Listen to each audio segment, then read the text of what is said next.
Break नंतर बुलेटिनमध्ये आपल्या सगळ्यांचं पुन्हा एकदा स्वागत। यानंतर पाहूया टॉप 25 न्यूज।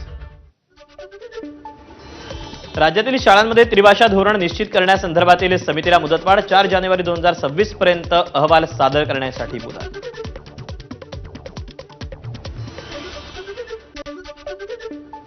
शिक्षक भरती 2025 पवित्र पोर्टल नोंदणी प्रक्रिया सुरू। अभियोग्यता परीक्षा पास केलेल्या विद्यार्थ्यांना पवित्र पोर्टलवर नोंदणी करता येणार।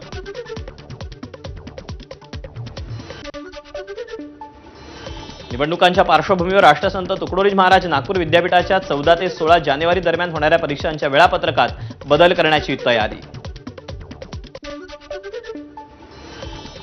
माधुरी हत्तीला कोल्हापुरातील नांदडी मठात आणण्याचा मार्ग मोकळा। मठाच्या जागेत पुनर्वसन केंद्र उभारायला परवानगी।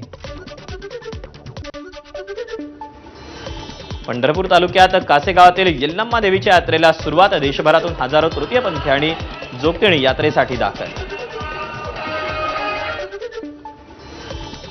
सारंगखेड्याच्या अश्व बाजारात 606 घोड्यांच्या विक्रीतून 3 कोटींची उलाढाल, तर यंदा 5 कोटीपेक्षा अधिक उलाढाल होणार असल्याचा अंदाज।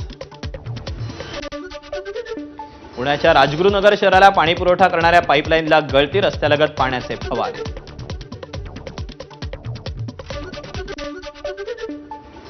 न्यूयॉर्क सिटीमध्ये यंदा मोसमातली पहिली बर्फवृष्टी। सेंट्रल पार्कवर बर्फाची पांढरी चादर, नागरिकांकडून बर्फाचा आनंद।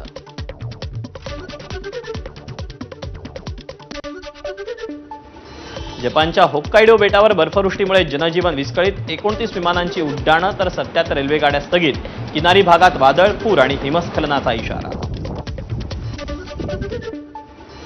ब्राझीलमध्ये वादळी वाऱ्याचा कहर। स्टॅच्यू ऑफ लिबर्टीची प्रतिकृती कोसळली। घटनेच्या वेळी रस्त्यावरील वाहतूक कमी असल्यानं कोणतीही जीवितहानी नाही।